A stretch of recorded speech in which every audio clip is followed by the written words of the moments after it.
సూరిగా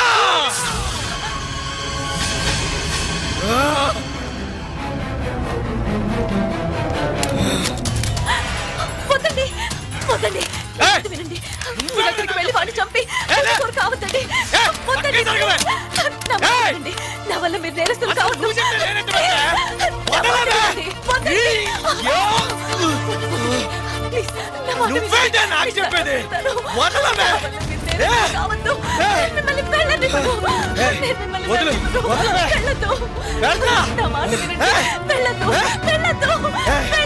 వద్దు బాబా ఇప్పుడు వెళ్ళొద్దు బాబా వద్దు బాబా నువ్వేమో కాలేజ్లో బీఎస్సీ వరకు చదువుకున్నావు, మీ బావ స్కూల్కే వెళ్ళలేదు. మీ ఇద్దరికి ఎలా మ్యాచ్ అవుతుంది? ఎందుకు కాదు?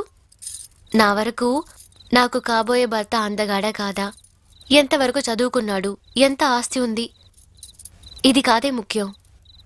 పెళ్లికి ముందు మనం ఎంత పవిత్రంగా ఉంటామో ఆ మగాడు కూడా అంతే పవిత్రంగా ఉండాలి. ఆ విషయంలో నేను అదృష్టవంతురాల్ని. మా బావ వేరే అమ్మాయిని కల్లో కూడా కన్నెత్తి చూడలేదు. అంతెందుకు, కనీసం తన శ్వాస కూడా ఇంకో ఆడపిల్ల మీద పడుండదు.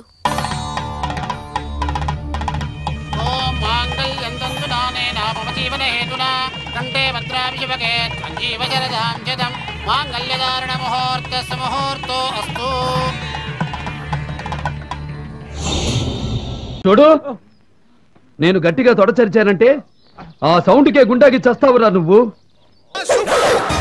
నా ముందు తొడగొడితే తొడ మెడ రెండు నరికా.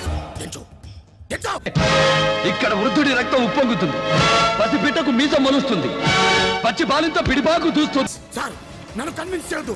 నాన్న చెప్పండి, లేకపోతే వాడిని నాకు అప్పగించండి. உங்களை கிழக்க மாட்டே கலெக்டர், அநியாயம் செஞ்சவனை கெளிச்சிடுவே.